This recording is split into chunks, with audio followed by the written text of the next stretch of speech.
Deuteronomio 24. Cuando alguno tomare mujer y se casare con ella, si no le agradare por haber hallado en ella alguna cosa indecente, le escribirá carta de divorcio y se la entregará en su mano y la despedirá de su casa. Y salida de su casa podrá ir y casarse con otro hombre. Pero si la aborreciera este último y le escribiera carta de divorcio y se la entregara en su mano y la despidiera de su casa, o si hubiera muerto el postrer hombre que la tomó por mujer, no podrá su primer marido que la despidió volverla a tomar para que sea su mujer, después que fue envilecida, porque es abominación delante de Jehová, y no has de pervertir la tierra que Jehová tu Dios te da por heredad. Este capítulo menciona por primera vez de manera formal el divorcio. Y dice que si alguien tomara mujer, o sea, si alguien se casa con una mujer y resulta que no le agrada, que algo le desagrada, porque encontró en ella una cosa indecente. Indecente viene de una palabra hebrea que significa literalmente desnudez de algo. Desnudez de algo. Esa palabra indecente en el hebreo original significa desnudez de algo. O sea, ¿qué quiere decir indecente? Algo, desnudez habla de pecado, de algo que es inmoral, de algo que es vergonzoso, algo que es, sí, que es algo inmoral, muy vergonzoso, ¿sí? Algo vergonzoso. Si encontraran una razón indecente en ella, les estaba permitido divorciarse. Ahora, los rabinos discutieron mucho qué significaba o en qué casos aplicaría esa palabra indecente. Entonces, había como dos escuelas rabínicas. Y una escuela rabínica, Shammai, decían que solamente se refería a inmoralidad sexual. Pero había otra escuela, Hillel, en donde decían que cualquier motivo desagradable era suficiente razón para divorciarse. Entonces el pueblo se empezó a inclinar mucho por esta escuela, ¿no? De tal manera que se empezó a hacer común que por cualquier razón se divorciaban. Incluso, y esto no es broma ni es exageración, incluso si se le quemaba la comida a la mujer, era una causa permitida de divorcio. Y repito, no es broma ni exageración, era real, era una razón permitida de divorcio. O aún, si ya no me gusta, si ya no me agrada, si ya no me llevo bien con esta persona, entonces tengo permitido el divorcio. Y entonces así se empezó a aligerar este pacto que es tan sagrado. ¿Por qué? Porque el matrimonio no lo estableció la religión, no lo estableció la sociedad. El matrimonio lo estableció Dios entre el primer hombre y la primera mujer, Adán y Eva. Entonces es un pacto matrimonial y es tan sagrado también porque el matrimonio Dios estableció el matrimonio y la familia también para que en el matrimonio entendiéramos la clase de relación a la que Dios nos llamó. O sea, el matrimonio es una relación natural en este mundo que podemos ver, que podemos conocer y que nos permite entender algo espiritual, que nos permite entender el tipo de relación tan poderosa, tan íntima y tan exclusiva que es a la que Dios quiere tener con nosotros, que no es una religión, sino es una relación matrimonial. Entonces eso lo hace aún más sagrado porque Dios compara el matrimonio con la relación de Cristo con los creyentes que llama la iglesia. Entonces es muy sagrado el matrimonio. Entonces, ¿qué sucede? Pues se empezó a tomar a la ligera el pacto sagrado del matrimonio y por cualquier motivo se divorciaban. Entonces, cuando Jesús viene Él vino a llevarnos al origen.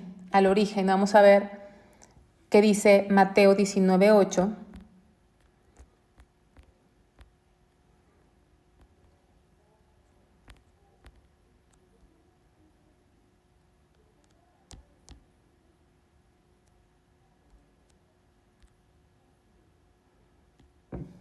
Dice, Él les dijo, porque aquí en el 7 dice, le dijeron, ¿por qué pues mandó Moisés dar carta de divorcio y repudiarla?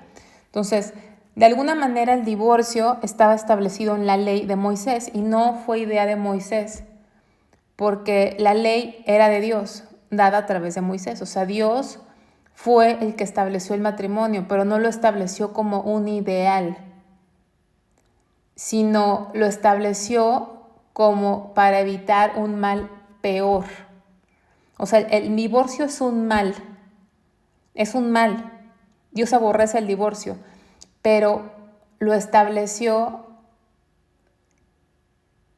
para dar una salida que causara menos daño que lo que se estaba viviendo. Por eso aquí dice, Él les dijo, por la dureza de vuestro corazón, Moisés os permitió repudiar a vuestras mujeres, mas al principio no fue así.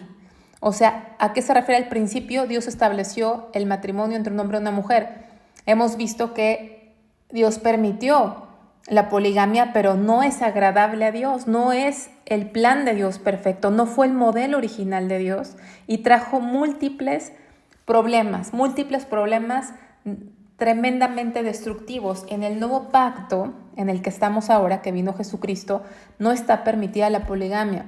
Y aquí nos está diciendo Dios, o Jesús, dice, y yo os digo que cualquiera que repudia a su mujer, o sea, que se divorcia de ella, salvo por causa de fornicación, o sea, de inmoralidad, y se casa con otra, adultera, y el que se casa con la repudiada, adultera. Entonces, ¿qué dijo Jesús? O sea, les enseñó que no había, que ninguna de las causas que ellos practicaban a la ligera era justificación para romper un pacto sagrado. Les enseña la seriedad, les enseña que Dios no quiere que se divorcien, que Dios aborrece el divorcio, que debe haber una permanencia, debe haber un respeto a esos votos sagrados de parte de Dios. Sin embargo, dice solamente por causa de fornicación, o sea, por pecados graves, y aún así Dios nos instruye que hay que perdonar, nos instruye a restaurar a medida de lo posible, hacer todo lo posible para que no exista esa separación. Entonces vamos a seguir en Deuteronomio. Es un tema demasiado extenso, pero vamos a tratar de cubrir. Extenso y muy controversial también. Dice que cuando fuese así, ¿sí?, que encontró algo indecente, le tenía que escribir una carta de divorcio. No nada más era me separo, sino tenía que formalizar esa separación, tenía que formalizar que se cortaba ese vínculo matrimonial con una carta de divorcio que tenía que entregarla en su mano y formalmente despedirla. No bastaba con separarse o echarla de su casa, debía haber un documento legal escrito. ¿Por qué? Porque Dios estaba protegiendo legalmente a esa mujer, ¿sí? Entonces, era una forma de protección legal más que un derecho del hombre, porque muchas veces lo leemos como un derecho del hombre, ¿no? Pensamos que a lo mejor Dios era injusto y protegía a los hombres. No, era más una forma de protección para la mujer, para que el hombre no se sintiera solamente de que ya no la quiero y la aviento. Ese documento de protección legal, ese escrito que se formalizaba legalmente, cubría de alguna manera, protegía a la mujer porque no podía quedar desamparada, no podía esa mujer quedar sin la provisión. Entonces Dios es un Dios que protege al más débil.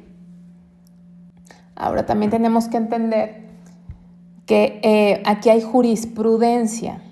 ¿Qué es jurisprudencia? Jurisprudencia es el concepto jurídico que se refiere a las decisiones y criterios establecidos por los tribunales que sirven como guía o precedente para resolver casos similares. Entonces, ¿qué significa jurisprudencia?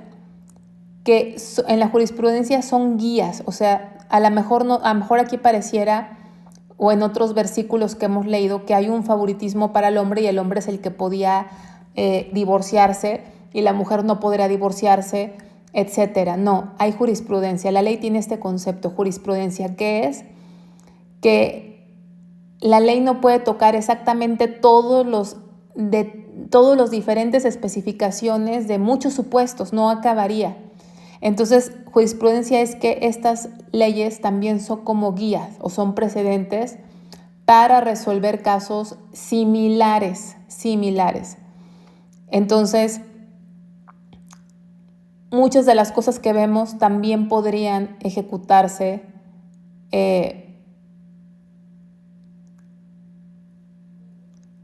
por la mujer. Entonces, aunque quizá esto no se llevaba al principio, porque dentro de la cultura o en la antigüedad, en este tiempo, el hombre en una cultura patriarcal tenía mayor poder legal. Pero a través del tiempo que se empezó a aplicar la jurisprudencia rabínica, interpretando y aplicando la ley a diferentes casos o casos similares, se fue abriendo camino para que la mujer también tuviera un recurso en casos muy graves, aunque el hombre extendía la carta de divorcio, no como la mujer, no es que la mujer la extendiera la carta de divorcio, sino que el hombre la extendía, pero a solicitud de los jueces. Si la mujer demostraba que estaba siendo sometida a situaciones precarias de abuso extremas y lo podía evidenciar y se valoraba su caso, los jueces le pedían al hombre que extendiera la carta de divorcio, pero a solicitud de la mujer cuando había demostración de hechos. En el Nuevo Testamento, Cristo restaura la dignidad de la mujer. En Gálatas 3:28 hemos leído varias veces en el transcurso del Pentateuco, hemos leído Gálatas 3:28 que dice que en Cristo no hay varón ni mujer. Entonces, repito, no quiere decir que Dios le diera una preferencia al hombre. Muchas de las cosas que estamos viendo, repito, no son el ideal. El divorcio no es el ideal de Dios, no es el origen de Dios, pero vivimos en un mundo caído. Entonces, al igual que las guerras, no es el ideal de Dios, pero a veces las guerras son necesarias y en ocasiones el divorcio, que es un mal que Dios aborrece, en ocasiones es un mal permitido por Dios. Entonces, dice, y salía de su casa podrá casarse con otro hombre. Pero seguimos leyendo que no podía, por ningún motivo, si el otro la dejaba o se moría, no podía volver con el primer esposo, porque es considerado una abominación. ¿Por qué hacía esto Dios? Porque Dios quería evitar que el matrimonio fuera tratado como un juego de intercambio, o que hubiera un trato a la mujer como si la mujer fuera un objeto, ¿no? Ya no me gustas, ya no te quiero, te aviento y al ratito te recojo otra vez, como si fuera un objeto. Entonces Dios prohibía esto porque no es un juego. Hoy vemos en nuestra cultura que las relaciones se toman a la ligera, ¿no? Desde niños, adolescentes hay mucha práctica sexual y es lo que enseñan en las escuelas hoy en día. Desde niños los sexualizan y eso, aún las estadísticas marcan las consecuencias que traen ese tipo de relaciones promiscuas que pasan de uno con otro, de novios, novias, intimidad con uno con otro. Y hoy vemos personas que muchísima gente está divorciada, lamentablemente, y no nada más una vez, sino varias veces. Y otras pues ni se casan, sino que tienen diferentes parejas todo este estilo de vida es abominación a Dios porque rompe, daña el pacto matrimonial que fue establecido por Dios como sagrado y que solamente viviendo a través de ese modelo es que podemos experimentar la verdadera felicidad y podemos experimentar la bendición de seguir el modelo de Dios. Fuera del modelo de Dios no hay más que vacío, no hay más que vacío, y eso lleva a la gente a más promiscuidad, a más pecado, tratando de llenar un vacío que solamente Dios puede llenar, ¿no? Obviamente hay gente que no se casa y no por eso quiere decir que no sea feliz.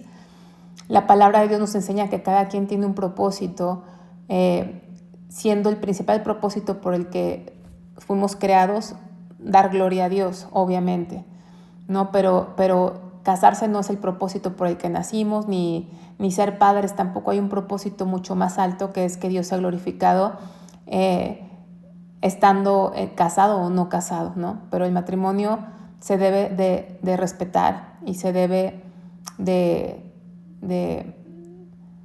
cuidar ese vínculo matrimonial. Entonces, por eso Dios ponía estas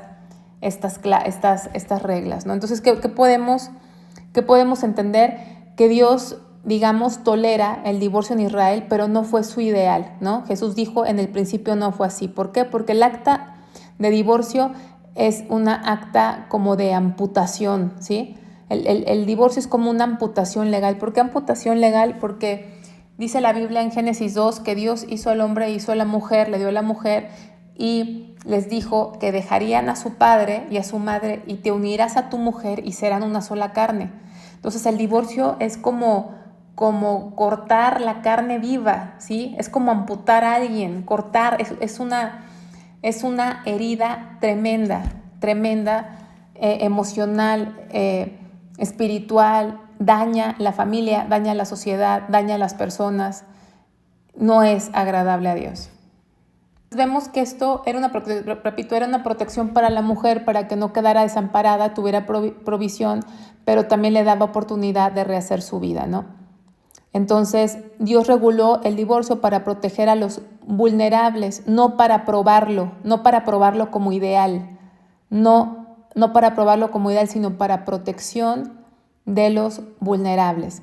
Y vimos, Jesús retoma el corazón de Dios y nos enseña que el pacto del matrimonio es sagrado y el divorcio es solamente una evidencia de la dureza del corazón.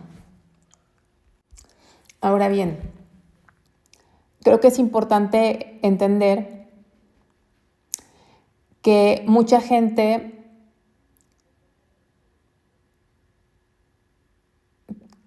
tiene en su cabeza, bueno, si no hay inmoralidad, si no hay adulterio, no te puedes divorciar, aunque estés bajo situaciones extremas, ¿no? Vamos a poner un extremo, un abuso grave, ¿sí? Está la mujer bajo abuso, generalmente es la mujer, pero también pudiera ser el hombre bajo abuso, bajo situaciones extremas, situaciones de peligro, situaciones de riesgo, ¿sí? Situaciones en las que es imposible cohabitar con alguien.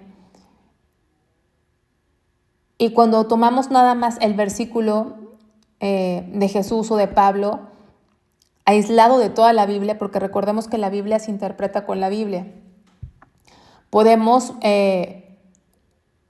pensar que es correcto que una hija de Dios o un hijo de Dios siga en un matrimonio cuando está corriendo peligro o está viviendo cosas extremas que traen un daño tremendo para sus vidas y también para sus hijos. Entonces vamos a ver algunos versículos. No me gustaría dejarlo aquí, sino ampliar un poco este tema con todo el temor de Dios de esto, porque es muy delicado, pero quiero compartir unos versículos y dejárselos a su consideración para que le pidan al Espíritu Santo que les ministre a sus corazones su verdad, ¿no? Porque tenemos que aprender a recibir directamente la revelación de parte de Dios.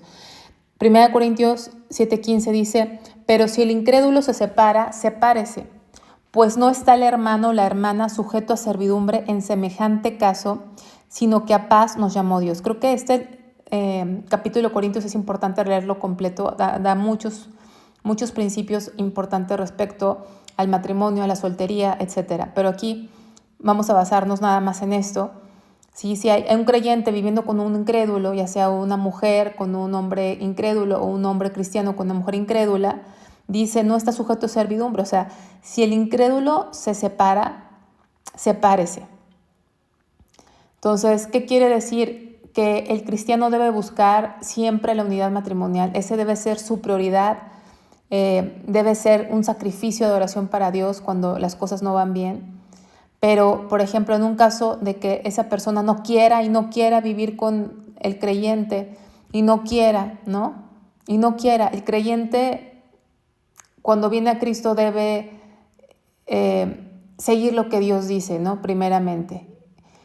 Y obviamente, repito, sería entrar a demasiados detalles, ¿no? Pero tampoco puede haber un creyente que diga, Dios es lo primero y no le hago caso a mi esposo, no cumplo con mis deberes conyugales, mis responsabilidades del hogar porque Cristo es lo primero para mí. No, eso sería incorrecto, ¿no? Yo me refiero a un creyente verdadero que ama a Dios y vive en obediencia a Dios. Y si vive en obediencia a Dios, respeta, ama y cumple con sus responsabilidades. Pero si aún así el cónyuge incrédulo no quiere estar con él, no puedes forzar a nadie, ¿no? Porque mucha gente dice es que tienes que casarte, la Biblia dice, y si no, perdón, no te puedes separar y tienes que estar ahí, pero si la otra persona no quiere, no puedes forzar a esa persona. Y Dios dice, lo libera de servidumbre. Lamentablemente a veces la gente, la iglesia cristiana perdona menos que Dios a una persona que está divorciada. Dice, sino que a paz, esa es otra clave, a paz nos llamó Dios. O sea, si estás en una relación tan complicada, tan dura, tan difícil, aún peligrosa, en donde no hay paz, ¿querrá Dios que estés ahí? ¿Será la voluntad de Dios que alguien viva en peligro constante? Si está diciendo que Dios nos llamó a paz, ¿no? Ahora hay personas que pueden usar la Biblia para excusarse, eso no lo vamos a evitar. Hay gente que usa todos los versículos posibles para evitarse, pero a Dios no le podemos engañar. Dios sabe la realidad de nuestro corazón. Y si alguien se sale del matrimonio sin una verdadera razón, ¿no? Son temas muy delicados. Entonces, de alguna forma, el abuso grave equivale a abandonar el pacto. Cuando hay un abuso grave, equivale a abandonar el pacto, ¿no? Porque el matrimonio, cuando vemos la palabra de Dios, el matrimonio en Efesios capítulo 5, le pide al hombre que ame a su esposa, como Cristo amó la iglesia, ¿no? Habla la Biblia que el hombre no sea áspero con su esposa, o sea, hay una relación de pacto.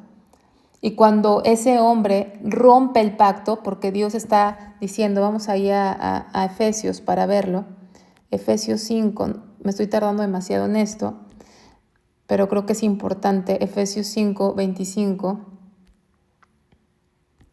Maridos, amad a vuestras mujeres, así como Cristo amó a la iglesia y se entregó a sí mismo por ella, para santificarla, habiéndola purificado en el lavamiento del agua por la palabra, a fin de presentársela a sí mismo una iglesia gloriosa que no tuviese mancha ni arruga ni cosa semejante, sino que fuese santa y sin mancha. Así también los maridos deben amar a sus mujeres como así a sus mismos cuerpos. El que ama a su mujer a sí mismo se ama, porque nadie aborreció jamás su propia carne, sino que la sustenta y la cuida como también Cristo a la iglesia. Entonces dice, porque somos miembros de su cuerpo, de su carne y sus huesos. Por esto dejará el hombre a su padre y su madre y se unirá a su mujer y serán solo una carne, ¿no? Grande es este misterio, mas yo digo esto respecto a Cristo y a la iglesia.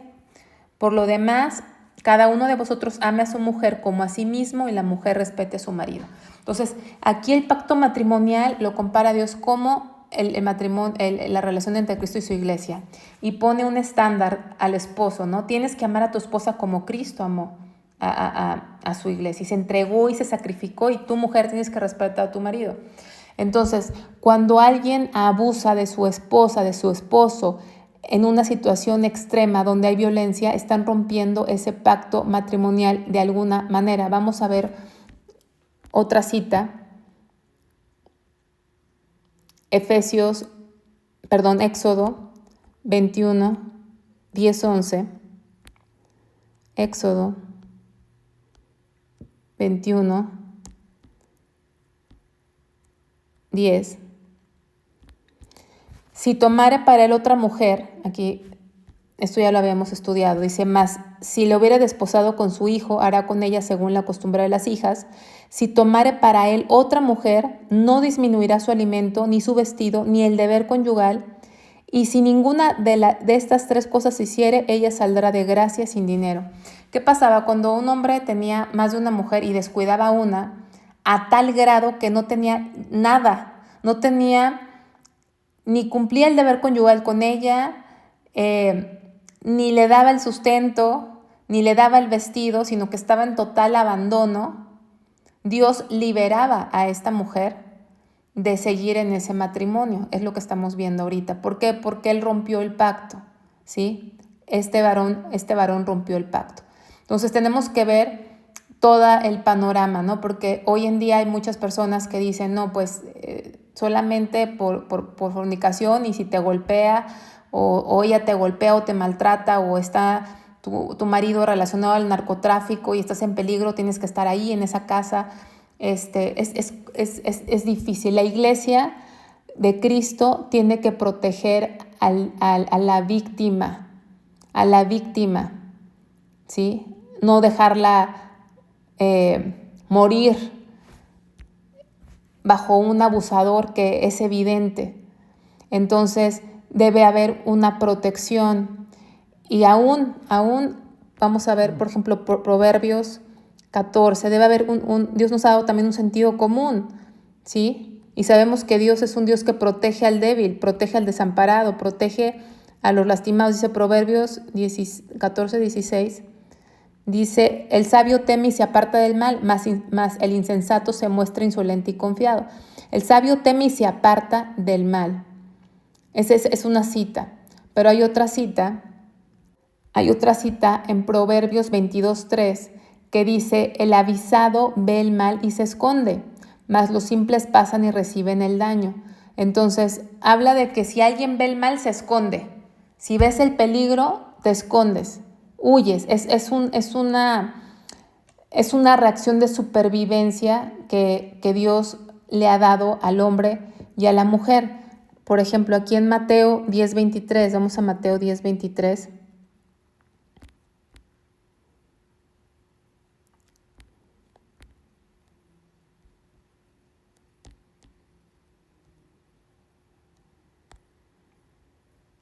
Cuando os persigan en esta ciudad, huid a la otra, porque de cierto os digo que no acabaréis de recorrer todas las ciudades de Israel antes que venga el Hijo del Hombre. O sea, cuando os persigan en esta ciudad, no les dice el Señor, si os persiguen aquí quédense y sean martirizados y sean torturados. No, Dios les dice, si te persiguen en esta ciudad, huye a otra, huye. ¿No? Hay un instinto de supervivencia.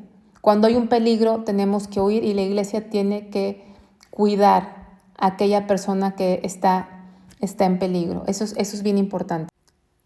Vamos a regresar a Deuteronomio donde estamos para resumir esto y cerrar este tema y seguir adelante porque todavía falta. Entonces, esta es la primera mención formal de divorcio y no es aprobación de Dios, sino es una regulación por la dureza del corazón. Entonces, el matrimonio fue diseñado como un pacto indisoluble y Jesús devuelve ese plan al original. Eso es importante. Que hay divorcio, sí, pero el divorcio es un mal que solamente se puede usar en casos extremos para evitar un mal peor, en el temor de Dios y en un tema demasiado delicado y personal, pero siempre habrá personas que utilicen el divorcio para salir, ¿no? Ahora bien, también se rompe, aunque no hay un divorcio por escrito, tenemos que entender que hay muchos matrimonios divorciados viviendo en la misma casa. Ese también podría ser un problema. Hay mucha gente que celebra 30 años de casados, pero realmente viven como divorciados, cada quien en su casa, cada quien en su mundo, como roomies, dicen por ahí. Ese también no es agradable a Dios. Dios ve eso malo, no nada más el divorcio, la carta de divorcio, no nada más el divorcio cuando ya se consuma formalmente. A Dios no lo podemos engañar. Hay muchos que ya han dejado el pacto matrimonial. ¿Cómo lo han dejado? Porque no aman a su esposa, no la procuran, no la cuidan, no proveen para ella, ¿sí? No la protegen y la esposa no respeta a su marido o tiene relaciones fuera del matrimonio, un sinfín de cosas, ¿no? Meramente se hablan. Eso también Dios lo detesta porque hay una ruptura aunque no haya sido formalizada. Entonces tenemos que ver eso porque a veces nos enfocamos al concepto externo, pero no entendemos que la parte interna espiritual de esto, el centro, el corazón del matrimonio. Y todavía vamos a más con este tema que de nuestra relación con Dios, ¿no? Porque podemos hablar del divorcio a nivel humano, pero muchos viven divorciados de Dios. Muchos que se dicen creyentes viven divorciados de Dios. ¿Por qué? Porque no tenemos una relación con Él, porque hemos roto nuestro pacto relacional, matrimonial con Dios, la relación a la que Él nos llamó. Entonces a veces nos escandalizamos de un divorcio, pero vivimos en un divorcio que es más grave, que es que no obedecemos a Dios, que no lo amamos, que no lo adoramos, que no nos relacionamos con Él. ¿Cómo está nuestra relación con Él? Entonces aquí creo que esa es la primera para meditar, ¿cómo está mi relación con Dios? Porque la Biblia en el libro de Oseas habla de divorcio, pero de Dios, ¿no? Habla de divorcio a través de un profeta que se casó con una prostituta y habla de una posibilidad de emitir una carta de divorcio. ¿Por qué? Porque ella andaba con otros hombres, ¿no? Y eso era una figura, era una enseñanza, un paralelismo que Dios quería hacernos entender de que nosotros podemos ser adúlteros espiritualmente y romper nuestro pacto con Él. Entonces son muchas cosas que hay que analizar, empezando por nuestra relación con Dios. ¿Cómo está nuestra relación de matrimonio con Dios, la relación a la que Él nos ha llamado? Bueno, entonces sigamos, versículo 5. Cuando alguno fuere recién casado, no saldrá a la guerra, ni ninguna cosa se le ocupará, libre estará en su casa por un año para alegrar a la mujer que tomó. Entonces esto también apunta al amor de Cristo y su iglesia que acabamos de leer en Efesios, ¿sí? Cristo se entregó por su esposa y dice, estará en su casa por un año para alegrar a su mujer. Entonces Cristo nos hace alegres, Cristo nos da alegría, Cristo es el mejor esposo, es la mejor relación que podemos tener, ¿no? Con el Señor. Es un Dios amoroso, amoroso. Cosas que no puede entender nuestra mente, tanto amor y tanta misericordia en cómo Dios nos cuida y nos trata a aquellos que hemos puesto nuestra fe en Cristo. Entonces aquí vemos un amor práctico. Este es un amor práctico, porque muchas veces conocemos el amor de palabras, te amo, pero aquí es un amor práctico. ¿Por qué práctico? Porque el marido tenía la misión de dar alegría y seguridad a su esposa, no de oprimirla, no de lastimarla, no de tratarla como esclava, ¿no? Porque a veces vemos matrimonios donde parecería que la mujer es la esclava, pero también matrimonios donde la mujer ve al hombre solamente como un símbolo de provisión. O sea, de ambas partes hay mucha maldad, tanto del hombre como de la mujer. Pero la palabra de Dios nos enseña que Dios estableció al hombre como cabeza de la casa. Y no cabeza no significa que sea un autoritarismo, sino es el responsable delante de Dios de ese hogar, de ese matrimonio, es a quien Dios le va a pedir cuentas. Y la Biblia enseña que el marido como cabeza tiene la misión de ser el iniciador, el responsable no nada más de la provisión, sino el iniciador de la relación, del romanticismo, de la amistad. Y Dios hizo a la mujer de tal manera que ella responde al hombre, así la hizo Dios. Si el hombre inicia, ella responde a ese cariño, a ese liderazgo, porque a veces pensamos que el liderazgo es mandar y el liderazgo del varón es amar, es proteger, es iniciar esos momentos de amistad y de romanticismo. Y él tenía que alegrar a su esposa, ¿no? Que estamos viendo también que el matrimonio para Dios es prioridad. Tan es prioridad que antes era más importante que la guerra o que el trabajo público. Entonces, tan es así que Dios dio este año para darle oportunidad a que ese hogar se estableciera, se ajustara, se embonaran como un nuevo matrimonio. Entonces el matrimonio es antes que el trabajo. Es antes que el trabajo, así es. El matrimonio es antes que... Primero es Dios. Primero es Dios, y Dios no necesariamente es la iglesia. Primero es Dios, y luego es el cónyuge, y luego los hijos. ¿Sí? Entonces hay un orden, y cuando rompemos ese orden, pues las cosas no funcionan. No tomarás en prenda la muela del molino, ni la de abajo, ni la de arriba, porque sería tomar en prenda la vida del hombre.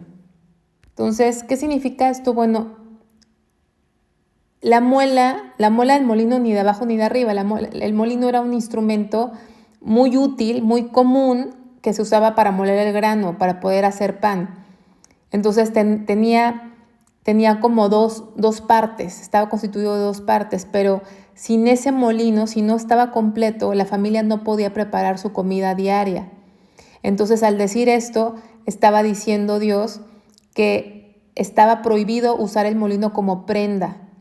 ¿Por qué? Porque prenda quiere decir que se lo dejabas a alguien por algún préstamo, pero le estabas quitando la posibilidad de comer, o sea, de sobrevivir. Entonces dice, sería tomar en prenda la vida. Y ahí la vida es una palabra hebrea original que habla de su alma. ¿Sí? Era como, el hebreo es nefesh, alma. Era como quitarle su posibilidad de subsistir. Entonces Dios siempre justo, cuidando que no hubiera un abuso, que no lo llegaras a un límite donde lo hicieras darte una prenda o algo que fuera a quitarle su posibilidad de supervivencia. Todo esto lo regula un Dios que es bueno, que es justo. Cuando fuera hallado alguno que hubiera hurtado a uno de sus hermanos, los hijos de Israel, y le hubiera esclavizado o lo hubiera vendido, morirá el tal ladrón y quitarás el mal de en medio de ti. Aquí habla del secuestro. El secuestro está penado por la muerte y la esclavitud. Dice, lo hubiera esclavizado. O sea, robar a alguien, secuestrar a alguien, de esta manera estaba penado con la pena capital. En cuanto a la plaga de la lepra, ten cuidado de observar diligentemente y hacer según todo lo que os enseñaren los sacerdotes levitas, según yo les he mandado, así cuidaréis hacer. Acuérdate de lo que hizo Jehová tu Dios a María en el camino después de que salisteis de Egipto. Entonces aquí recordemos que la lepra puede ser también, no necesariamente lepra como lo conocemos, y podía ser plaga, ¿no? Plaga en la piel o aún en la ropa, si regresamos a Levítico, y que necesitaba ser purificada, y sobre todo recordar que la lepra es un tipo del pecado. Y aquí nos recuerda que a María le dio lepra como un castigo a su rebeldía, a su pecado, ¿no? Nos enseña que el pecado trae consecuencias, que Dios disciplina aún a los líderes, los disciplina a Dios. No por eso dejan de ser llamados, pero Dios aún los disciplina y con mayor severidad que los que no son. Y también nos recuerda la lepra que el único que la puede limpiar, o sea, el pecado, es Cristo, ¿sí? Es el único, porque el leproso no iba a un médico, sino iba al sacerdote, porque era un tema espiritual. Cuando entregares a tu prójimo alguna cosa prestada, no entrarás a su casa para tomarle prenda. Te quedarás afuera y el hombre a quien prestaste te sacará la prenda. Y si el hombre fuere pobre, no te acostarás reteniendo aún su prenda. Sin falta le devolverás la prenda cuando el sol se ponga para que pueda dormir en su ropa y te bendiga y te será justicia delante de él. Qué interesante está esto, porque el acreedor, o sea, no porque fueras la persona a la que se te debía, tenías el derecho de entrar arbitrariamente a la casa del deudor. O sea, a pesar de que él te debía, tenías que ser respetuoso de la dignidad y la privacidad de la persona pobre, de la persona que te debe. Tiene que haber una humanidad aún a la gente pobre, o sea, perdón, no más a la gente, quise decir aún a la gente que nos debe algo, y a la gente pobre, porque Dios protege a los pobres. Dios protege a los pobres. Dios no hace excepción de personas, ni desecha al rico ni desecha al pobre, pero Dios protege a los más vulnerables. Entonces, Adicionalmente, si era una prenda esencial, ¿sí? Como aquí lo estamos viendo, dice,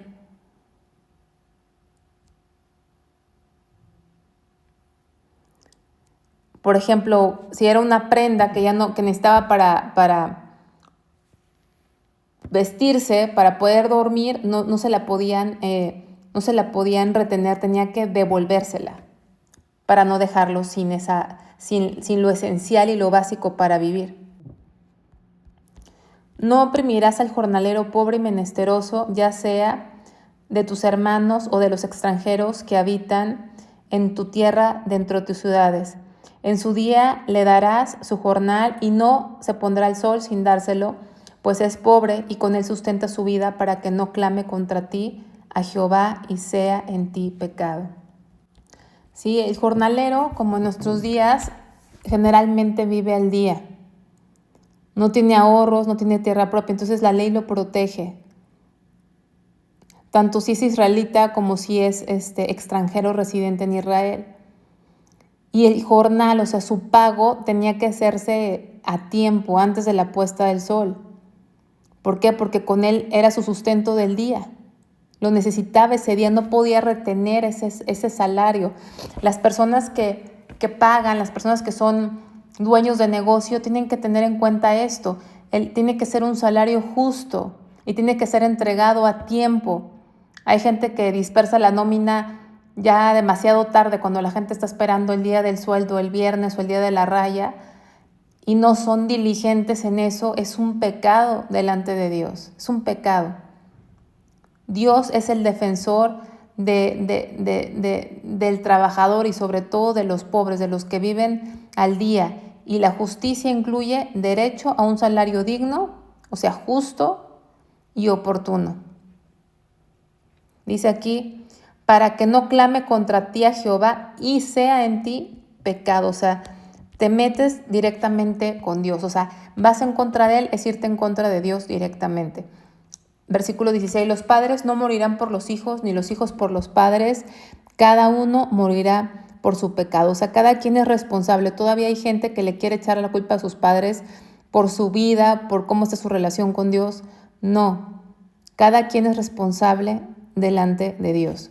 No torcerás el derecho del extranjero ni del huérfano, ni tomarás en prenda la ropa de la viuda, sino que te acordarás que fuiste siervo en Egipto y que de allí te rescató Jehová tu Dios, por tanto yo te mando que hagas esto. O sea, no vas a abusar, a lastimar, a hacer algo que afecte a los más vulnerables. ¿Por qué? Porque tú también fuiste vulnerable, fuiste esclavo en Egipto. Entonces Dios protege a los vulnerables, a los más desamparados. Cuando ciegues tu mies en el campo y olvides alguna gavilla en el campo, no volverás a recogerla. Será para el extranjero, para el huérfano y para la viuda, para que te bendiga Jehová tu Dios en toda la obra de tus manos. Cuando sacudas tus olivos, no recorrerás las ramas que hayas dejado tras de ti. Serán para el extranjero, para el huérfano y para la viuda. Cuando vendieres tu viña, no rebuscarás tras de ti. Será para el extranjero, para el huérfano y para la viuda. Acuérdate que fuiste siervo en la tierra de Egipto, por tanto yo te mando que hagas esto. Entonces, vemos que la generosidad no es una opción, es un mandato. No es una opción, es un mandato de Dios. Ser generosos con aquellos necesitados. Hay gente que quiere aborazar todo, no quiere dejar nada, todo lo quieren para ellos. Eso no es agradable a Dios. Dios defiende a los más vulnerables. Entonces, habla al final, acuérdate que fuiste siervo en la tierra de Egipto. O sea, no te olvides de la gracia recibida. Así como tú recibiste misericordia, así tienes que darla. El acordarse de la esclavitud debía producir en ellos empatía y compasión. Así debemos pensar nosotros en todo lo que Dios nos ha perdonado, todo lo que Dios nos ha dado sin merecerlo, mereciendo lo contrario.